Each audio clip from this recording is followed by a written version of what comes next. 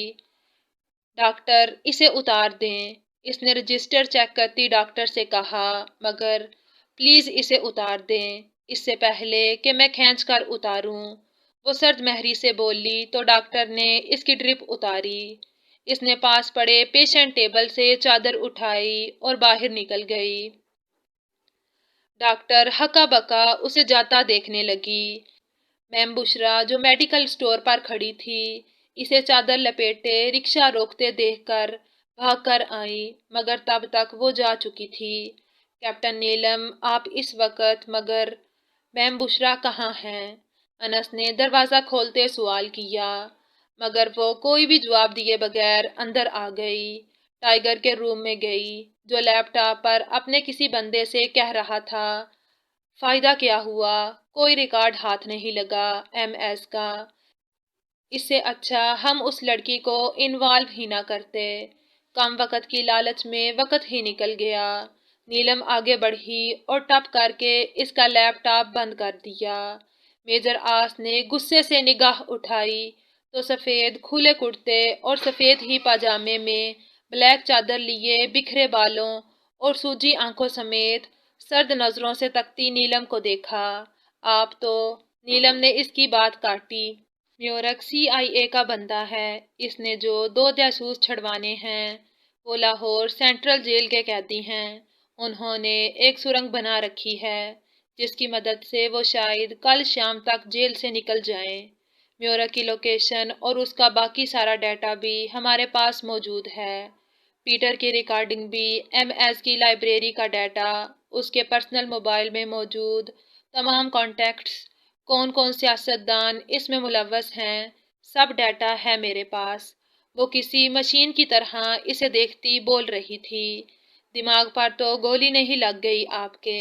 Major آس نے طنز کیا، آپ کو وہ سب چاہیے کہ نہیں؟ وہ سنجیدہ تھی، یہ کیسا سوال ہے؟ آپ کو وہاں کس لیے بھیجا تھا؟ وہ ناگواری سے بولا۔ نیلم نے ایک نظر اسے دیکھا اور واپس چلی گئی۔ میجر آس سمجھا وہ اب آئے گی، سب فائلز لے کر اب، مگر نہیں، وہ نہیں آئی۔ میجر آس اس کے پیچھے گیا، وہ کمرے میں نہیں تھی۔ وہ لاؤنج میں آیا تو وہ سنگل صوفے کی بیک سے ٹیک لگائے نڈال سی پڑی تھی۔ کیپٹن نیلم وہ سارا ریکارڈ کہاں ہے؟ آپ تو خالی ہاتھ آئی تھی۔ وہ اس کے سامنے والے صوفے پر بیٹھتا بولا، میجر آس آپ نے اپنا مشن مکمل کر لیا، میم بشرا، ایجنٹ انس، سب نے، آپ سب تو اس وطن سے محبت کرتے ہیں، اس کے لیے یہ سب کیا، مگر آپ جانتے ہیں میں نے یہ سب کیوں کیا؟ اس نے میجر آس کی آنکھوں میں دیکھتے کہا، جہاں اس ٹاپک کو کھلتے دیکھ کر ہی اس کے چہرے پر ناگواری پھیل گئی۔ اپنے وطن سے محبت کرتے ہیں نا آپ؟ اس نے میجر آس کی خاموشی توڑنے کو پوچھا۔ ہاں، بہت۔ اس کی امید کے مطابق مثبت جواب آیا۔ اس وطن کا ایک بڑا دشمن پکڑنے کے لیے آپ کو جو ثبوت چاہیے ہیں وہ میرے پاس ہیں، وہ مزید بولی۔ میجر آس نے تیکھے تیور لیے اسے دیکھا، کیا کہنا چاہ رہی ہیں؟ صاف صاف کہیں۔ وہ بیزاری سے بولا۔ اسی وقت میم بشرا اندر آئیں، انس بھی ان کے پیچھے ہی اندر داخل ہوا۔ میں آپ کو سارے ثبوت ایک شرط پر ہی دوں گی۔ وہ ٹھہری، میجر آس کے ماتھے پر بال پڑ گئے۔ میم بشرا اور انس کو بھی اس کی بات اچھی نہیں لگی تھی۔ ہم سے نکاح کر لیں، بس آواز ہی تو بدلی تھی، ورنہ خواہش تو وہی تھی جو منہاج نے کی تھی، وہی آرزو، وہی تمنا تھی، مگر نہ اس کے لہجے میں تڑپ تھی نہ دیوانگی، بس پاٹ سا انداز تھا۔ کیا بکواس ہے یہ؟ دماغ تو نہیں خراب ہو گیا آپ کا؟ قتل وتل کروا لیں گی میرے ہاتھوں اپنا، مر مرا جائیں گی، خدا کا واسطہ ہے یہ پاگل پن بند کر دیں۔ وہ از حد بیزاری سے بولا، میجر آس وقت نہیں ہے، ہم سارے ثبوت کسی محفوظ جگہ نہیں چھوڑ کر آئے۔ آپ کا اوور کانفیڈنس آپ کو اس بار بہت بری مات دے گا۔ اگر وہ ثبوت گم ہو گئے تو ساری زندگی آپ منہاج کو نہیں پکڑ سکیں گے، بس سر پکڑ کر بیٹھے رہیں گے تا عمر۔ وہ تلخ ہوئی۔ کہاں چھوڑ کر آئی ہو سب کچھ؟ تم پاگل واگل تو نہیں ہو؟ اگر مذاق کر رہی ہو تو ایسا بیاناک مذاق مت کرو کہ میرا دماغ الٹ جائے۔ وہ صوفہ چھوڑ چکا تھا، اب وہ اپنے پیر کے ایک ناخن سے دوسرے کو کھرچ رہی تھی، نظریں پیروں پر ہی تھی۔ کیپٹن نیلم، میں کچھ پوچھ رہا ہوں آپ سے، وہ دھاڑا۔ میجر آس، ہم میں لڑنے کی ہمت نہیں ہے، نہ بحث کرنے کی، اسی لیے مان لے ہماری بات اور جیت لیں اپنی جنگ۔ وہ اب بھی بے تاثر چہرے سے بول رہی تھی۔ میں انکار کرتا ہوں، سنا تم نے؟ میں تم جیسی عقل سے پیدل جذباتی اور مطلب پرست لڑکی کے ساتھ سے انکار کرتا ہوں۔ وہ اس کے صوفے کے دونوں سائیڈ ہاتھ رکھے دھاڑا، مگر اس نے سر اٹھا کر اس کی جانب نہیں دیکھا تھا۔ کیپٹن نیلم ہوش میں آئے۔ ہزاروں جانوں کا سوال ہے، وہ اسے کاندھوں سے پکڑ کر جھنجھوڑ چکا تھا۔ ہمارے دل کا سوال ہے، وہ اس کے ہاتھ جھٹکتی چیخی۔ دل، دل، دل، ارے تیل لینے گیا آپ کا دل۔ اس نے میز پر پڑے اخبارات غصے سے دور پھینکے۔ ہمارا دل یہاں ہے، یہاں۔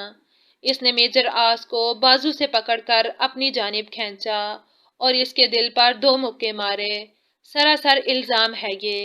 آپ نے خود اپنا دماغ خراب کیا ہوا ہے سوچ سوچ کر۔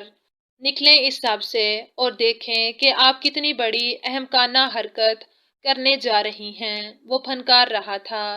اس کے ماتھے کی نسیں ابھرنے لگیں۔ ہم نے اپنا مطالبہ آپ کے سامنے رکھ دیا ہے۔ میورک کل تک فرار ہو جائے گا۔ آپ کے پاس وقت کم ہے، ہو سکتا ہے منہاج بھی اس دوران غائب ہو جائے۔ میں واپس چلی جاؤں گی۔ آپ ایک بار پھر مشن کی تباہی کے بعد ایک اور کوشش کرنے لگ جائیں۔ اس نے مستقبل کا اندھیر نقشہ کھینچا۔ میجر آس کی برداشت یہیں تک تھی۔ ایک ہاتھ اس کا اٹھا تھا اور کیپٹن نیلم ابرار 2 فٹ پیچھے منہ کے بل گری تھی۔ اس کی چادر میجر آس کے پیر سے لپٹ چکی تھی۔ میم بشرا نے آگے بڑھنا چاہا تھا، جب انس نے انہیں بازو سے پکڑ کر روکا اور باہر نکل گیا۔ باہر کوریڈور میں آ کر اس نے دروازہ لاک کر دیا۔ انس، یہ دونوں کیا پہلے سے ایک دوسرے کو جانتے ہیں؟ میم بشرا نے پوچھا۔ نیلم میجر آس سے محبت کرتی ہے، آج سے نہیں 1 سال سے بھی پہلے سے۔ انس دیوار سے ٹیک لگا کر کھڑا تھا۔ میم بشرا اس انکشاف پر حیران تھی۔ نیلم کے سر پر پہلے ہی چوٹ لگی تھی، اب تو خون بہنے لگا تھا۔ میجر آس نے اس کو بازو سے کھینچ کر اپنے جانب موڑا۔ تم غداری کر رہی ہو، مر مٹی اس کی دولت، حسن، شان و شوکت پر، اس لیے اس کے سارے ثبوتوں پر ناگن بن کر بیٹھ گئی ہو۔ تم نے تو حد کر دی۔ میں نے تم پر بھروسہ کیا، تمہیں سب کچھ سکھایا، تمہاری مدد کی، تمہاری جان بچانے کو دوسری بار بھی، تمہیں سیلف ڈیفنس کا آپشن دے کر مشن کی تباہی مول لے لی، اور تم نے کیا کیا؟ دھوکہ دیا ہمیں۔ خود کے پاس ثبوت اکٹھے کرتی رہی، ہم یہاں خوار ہوتے رہے، پلازا کے باہر چکر کاٹتے رہے کہ پتہ نہیں کیپٹن نیلم کیوں نہیں رابطہ کر رہی۔ آج پتہ چلا کہ آپ کیوں رابطہ نہیں کر رہی تھی۔ وہ اسے ایک بار پھر آئینہ دکھانے لگا۔ اس نے اپنی پینٹ کی پچھلی پاکٹ سے ریولور نکال لیا اور اس کی گردن کے اختتام پر رکھ دیا۔ تم غدار ہو، میں تمہیں معاف نہیں کروں گا۔ وہ دھاڑا، اس کی آنکھیں غیظ و غضب سے سرخ انگارہ ہو رہی تھی۔ اتنی آسانی سے نہیں مرنے والے ہم۔ وہ پھنکاری۔ ہم مریں گے تو وہ سارے ثبوت ہمارے ساتھ دفن ہوں گے۔ آپ کے وطن پر وہ ظالم فرعون پھر سے ظلم ڈھائے گا، معصوم بچوں کی جان لے گا۔ آپ کی ایک 19 کروڑ کو محفوظ کر دے گی ایک درندے سے۔ وہ کس مٹی کی بنی تھی؟ میجر آس شنشیدرا رہ گیا۔ مجھے پتا نہیں تھا کہ تم ایک دھوکے باز، مکار، غدار، مطلب پرست، خود پسند لڑکی ہو، ایک دہشت گرد کا ساتھ دے رہی ہو۔ وہ اب تک بے یقین تھا۔ تو طے ہوا، کیپٹن نیلم ابرار اس دنیا کی سب سے بری لڑکی ہے، مگر وہ اپنے موقف سے نہیں ہٹے گی۔ اس میں اتنی ہمت، اتنا جنون تھا کہ شاید ہی کوئی اس کے آگے ٹک پاتا۔ میجر آس نے اس کے گولڈن سلکی بال اپنی مٹھی میں بے دردی سے جکڑ لیے۔ اتنا جارحانہ انداز تھا اس کا کہ کیپٹن نیلم کے لبوں سے چیخ برآمد ہوئی تھی۔ تم جانتی نہیں ہو مجھے، میں کیسے مجرموں سے سچ اگلواتا ہوں۔ تم مجھے مجبور مت کرو کہ میں تمہیں تشدد کا نشانہ بناؤں۔ تم بھول رہی ہو، یہ پہلے ہی طے ہو گیا تھا کہ اگر تم نے ہمارے مشن کو کوئی نقصان پہنچانا چاہا تو مجھے، میجر آس عالم کو پوری اجازت ہے تمہاری جان لینے کی۔ نیلم کو لگ رہا تھا اس کے بال اتر کر میجر آس کے ہاتھوں میں آ جائیں گے۔ وہ جو وہاں اتنے مردوں کا مقابلہ کر آئی تھی، منہاج جیسے بندے کو پیٹ ڈالا تھا، اس شخص کے ستم چپ چاپ سہ رہی تھی۔ جتنا ٹارچر کر سکتے ہیں کر لیں، ہم بھی اگر جھک گئے تو نیلم ابرار نہیں۔ وہ اسے چیلنج کر رہی تھی۔ میجر آس نے اسے گھسیٹا اور تہہ خانے کی جانب بڑھنے لگا۔ یہ اپارٹمنٹ خاص مشن کے لیے ڈیزائن کیا تھا۔ اس میں تہہ خانہ پہلے سے ہی موجود تھا۔ اس نے نیلم کو بڑی بے دردی سے سیمنٹ کے یک بستہ فرش پر پھینک دیا۔ میجر آس، وہ پہلے ہی زخمی ہے، کچھ رحم کریں، وہ بے وقوف ہے، نادان ہے، میں اسے سمجھاؤں گی۔ بچی مر جائے گی۔ میم بشرا نے جیکٹ چڑھا کر موزوں میں پسٹل گھساتے میجر آس سے منت بڑے انداز میں کہا، بچی نہیں ہے وہ بچی نہیں، پورے 19 سال کی ایک بالغ لڑکی ہے۔ اسے نہیں پتا کہ وہ سارے ثبوت اس کے ملک کے لیے، ان معصوموں کے لیے کتنے اہم ہیں جو یتیمی مسکینی کی زندگی گزار رہے ہیں، کچرے سے اٹھا کر کھا لیتے ہیں، نہیں تو سو لیتے ہیں۔ وہ بچی ہے جو میرے مقابل کھڑی مجھے بلیک میل کر رہی ہے۔ وہ سمجھتی کیا ہے خود کو؟ میں نے اتنے بڑے بڑے دشمن ٹھکانے لگا دیے، اس بھلست بھر کی لڑکی کی بلیک میلنگ میں آ جاؤں گا۔ وہ غصے سے بھڑک اٹھا۔ وہ کل کا پورا دن اور رات بند رہی تھی۔ دن چڑھنے والا تھا، اسے گولی لگی تھی، اس کا پراپر ٹریٹمنٹ بھی نہیں ہوا تھا۔ میورک کی لوکیشن مجھے پتہ چل گئی ہے۔ اس کا جو ساتھی ہمارے بندوں نے پکڑا تھا، کل اسی کا منہ کھلوا کر آ رہا ہوں۔ سب اگل چکا ہے وہ۔ میں وہاں جا رہا ہوں، پولیس میرے ساتھ ہوگی، اور انس، تم لاہور سینٹرل جیل کی انفارمیشن دیتے رہنا کہ وہ خفیہ راستہ ملا پولیس کو کہ نہیں۔ اس نے لیپ ٹاپ پر بزی انس سے کہا۔ پولیس کل رات ہی ان کو فرار ہوتے دوبارہ گرفتار کر چکی ہے، وہ راستہ بھی بدل چکا ہے۔ انس اس کی جانب دیکھے بغیر سپاٹ انداز میں بول رہا تھا، پہلے کیوں نہیں بتایا؟ ٹائیگر دھاڑا۔ اس کا مزاج ویسے ہی گرم تھا۔ Sorry sir. انس اب بھی سپاٹ چہرے کے ساتھ سر جھکائے بیٹھا تھا۔ اس کا ٹائیگر کے بجائے سر کہہ کر بلانا ہی اس کی ناراضگی کا اظہار تھا۔ اب تمہیں کیا تکلیف ہے؟ اس کا بس نہیں چل رہا تھا کہ آج سب کا خون پی جائے۔ کچھ نہیں سر، انس نے سنجیدگی سے کہا۔ بس میں مر جاؤں، تم سب خوش ہو جاؤ۔ عجیب چڑچڑا اور بد مزاج ہو رہا تھا وہ جو اندر تھوڑی سانسیں لے رہی ہے، اس کا سوچ لینا مر جائے گی وہ بھی۔ اس کے باہر جاتے قدم انس کے جملے سے بند گئے تھے۔ وہ واپس پلٹا۔ میں ظالم لگ رہا ہوں تم لوگوں کو۔ اس کی کوئی غلطی نظر نہیں آ رہی۔ وہ اس کے رویے سے یہی اندازہ لگا پایا تھا۔ جو سمجھنا ہے سمجھو، میں ایک غدار کو اس کی سزا دے کر رہوں گا۔ وہ جا چکا تھا۔ پھر یہ ہوا کہ نیلم کی مدد کے بغیر ہی میورک بھی گرفتار ہو گیا اور CIA کے 2 جاسوس بھی دوبارہ پکڑے گئے تھے، مگر ان کے خلاف صرف ایک بیان کے سوا کچھ نہیں تھا۔ میورک کی گرفتاری نے میڈیا پر ہلچل مچا دی تھی، کیونکہ میجر آس نے اس میں پولیس کو بھی شامل کر لیا تھا۔ امریکہ کی جانب سے ثبوت مانگے جا رہے تھے۔ آج بھی میجر آس کی ہیڈ کوارٹر طلبی ہوئی تھی۔ وہ چاہتا تو نیلم کی حرکت بتا دیتا، مگر کون یقین کرتا کہ وہ لڑکی اس حد تک جا سکتی تھی۔ اس کے لیے اپنا سب کچھ داؤ پر لگا چکی تھی، سب کچھ۔ ایک جان بچی تھی وہ بھی۔ وہ صوفے پر ٹانگ پسار کر بیٹھا تھا جب انس اس کے قریب آیا۔ منہاج کو اسد زبیر لغاری نے اپنی سیکیورٹی میں آسٹریلیا بھیج دیا ہے، جبکہ وہ آسٹریلیا پہنچا نہیں ہے۔ اتنے آرام سے اس نے بم پھوڑا تھا۔ کیا میجر آس کے اس کے لفظ میں کیا کچھ نہیں تھا۔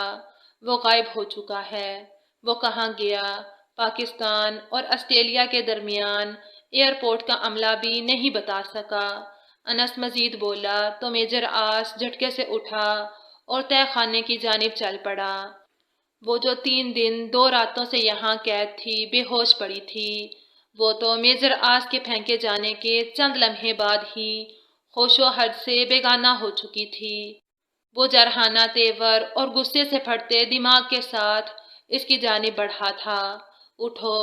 اوندھی پڑی نیلم کو اس نے بازو سے پکڑا تو وہ ایسے جھول رہی تھی جیسے کوئی کپڑا پکڑ لیا ہو۔ نیلم، نیلم! 1-2 بار پکارا، مگر بے سدھ۔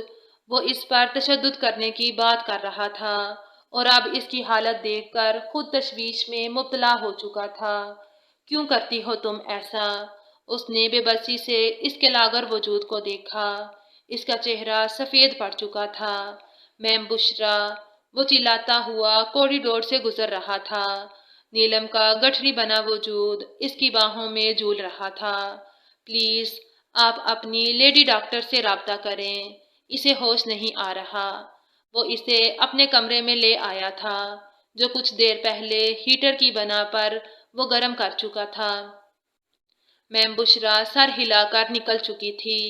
میجر آس نے کمبل اس کے اوپر اچھے سے لپیٹ دیا اور اس کے سرہانے بیٹھ گیا۔ اس کا چہرہ پھیکا پڑا تھا، ہونٹ ٹھنڈ سے نیلے ہو رہے تھے۔ عجیب دوراہا تھا، وہ غلط بھی تھی اور مظلوم بھی۔ میجر آس نے بے اختیار اس کے بال سنوارے۔ انس کھانستا ہوا اندر آیا۔ جب میجر آس نے کاٹ دار نظروں سے اسے دیکھا، وہ میں سمجھا آپ بیزی تھے۔ انس مسکرا رہا تھا۔ اس کی مسکراہٹ کے پیچھے کیا وجہ تھی، میجر آس اچھے سے جانتا تھا۔ لیڈی ڈاکٹر نے آتے ان کو باہر بھیج دیا تھا۔ لڑکی کو ویکنیس بہت ہے اور گولی کا زخم بھی ابھی نہیں بھرا۔ سر پر، کمر پر، گردن پر بہت زخم ہیں۔ کیا تشدد کیا ہے؟ کوئی مجرم ہے؟ انہوں نے میم بشرا سے پوچھا، جبکہ پاس انس اور میجر آس بھی کھڑے تھے۔ نہیں، ایک ایکسیڈنٹ میں زخمی ہوئی ہے۔ انہوں نے بات سنبھالی۔ ٹھیک ہے، آپ ان کی خوراک کا خیال رکھیں، انشاءاللہ بہتر ہو جائیں گی۔ عقل ٹھکانے آئی ہے کہ نہیں؟ میجر آس نے کیپٹن نیلم سے پوچھا، جو بیڈ گراؤنڈ سے ٹیک لگائے بیٹھی تھی۔ اس نے نفی میں سر ہلایا۔ میجر آس آگے بڑھا، اس کا بخار چیک کرنے کی غرض سے اس کے ماتھے پر ہاتھ رکھا، جسے نہایت ناگواری سے نیلم نے جھٹک دیا، جبکہ اس کی پرحدت پیشانی کی جلن میجر آس نے اپنی ہتھیلی میں محسوس کی تھی۔ یہ ہمدردیاں مت جتائیں۔ وہ چیخی تو میجر آس نے کانوں میں انگلیاں ٹھونس دی، جبکہ وہ کھانسنے لگی تھی۔ میجر آس نے پانی کا گلاس بھر کر اس کے حوالے کیا تھا۔ وہ کھانس کھانس کر سرخ ہو چکی تھی۔ میجر آس نے گلاس اس کے آگے کیا، جسے پوری قوت سے اس نے پھینکا تھا۔ میجر آس کو اس سے یہی توقع تھی۔ اس کی جگہ کوئی اور ہوتا تو غصے سے اسے دو رکھتا، مگر وہ خاموشی سے کمرے سے نکل گیا۔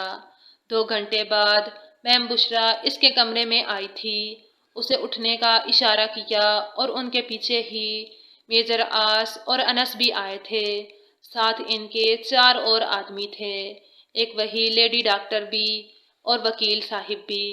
سب کی موجودگی نے نیلم کو حیران کر دیا۔ وہ اٹھ کر تو بیٹھ چکی تھی، باقی سب انس کی کھینچ کھینچ کر لائی گئی کرسیوں پر بیٹھ گئے تھے۔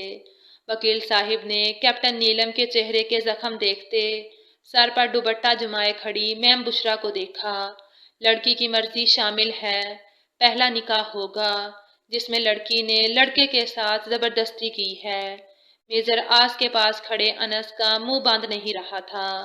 میجر آس نے مکہ اس کے پیٹ میں جڑا۔ آؤچ! کچھ کہا آپ نے بیٹا؟ وکیل صاحب نے انس سے پوچھا۔ وہ میں کہہ رہا تھا لڑکے سے بھی مرضی پوچھ لیں۔ اس کا مسئلہ سن کر گواہان کھی کرنے لگے تھے۔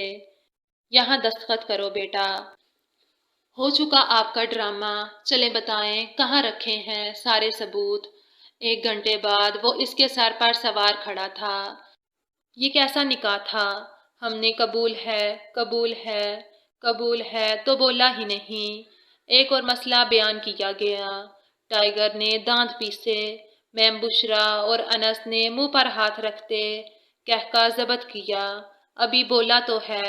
ٹائیگر نے صبر سے کام لیا۔ نہ کوئی گانا، نہ کوئی ریڈ ڈریس، نہ کوئی ڈھول، نہ کوئی مولوی، ایسے ہوتی ہے شادی۔ وہ اسے جان بوجھ کر ضد کر رہی تھی۔ آپ اٹھ رہی ہیں کہ میں؟ وہ اب اسے کیا دھمکی دیتا جو زبردستی اس سے اس کا نام چھین کر لے گئی تھی، اور وہ جو کچھ نہ کر سکا تھا۔ چل رہے ہیں۔ وہ کمبل ہٹا کر کھڑی ہو چکی تھی۔ جب واپس آئی تو بلیک ٹراؤزر پر ریڈ شرٹ اور بلیک میجر آس کی جیکٹ پہن رکھی تھی۔ دوسروں کی چیزیں واپس بھی کر دینی چاہیے، اگر بندہ کبھی ہمدردی میں دے ہی دے تو۔ وہ اس کے برابر کار میں بیٹھتا طنزیہ بولا، یہ کسی دوسرے کی نہیں ہے، میرے ہسبینڈ کی ہے، سنا آپ نے؟ وہ جیکٹ کو مضبوطی سے تھامے ایک ادا سے بولی، یہ نہ سہی دوسرے والی تو واپس کر دیں، ایک سے گزارا نہیں ہوتا آپ کا۔ اس کی ایک اور جیکٹ بھی نیلم کے پاس تھی۔ شکر کریں میں یہ پہن آئی، ورنہ آپ کی تیسری جیکٹ بھی میرے پاس چلی آنی تھی۔ وہ اس کی ڈارک گرے جیکٹ کی جانب اشارہ کرتے بولی تو وہ پہلو بدل کر رہ گیا۔ جب بھی اسے سردی لگتی تھی میجر آس کی جیکٹ حاضر ہوتی تھی، اور پھر وہ واپس بھی نہیں مانگتا تھا۔ جنگل میں پہنچ کر پہلے قدم پر ہی وہ رک گئی۔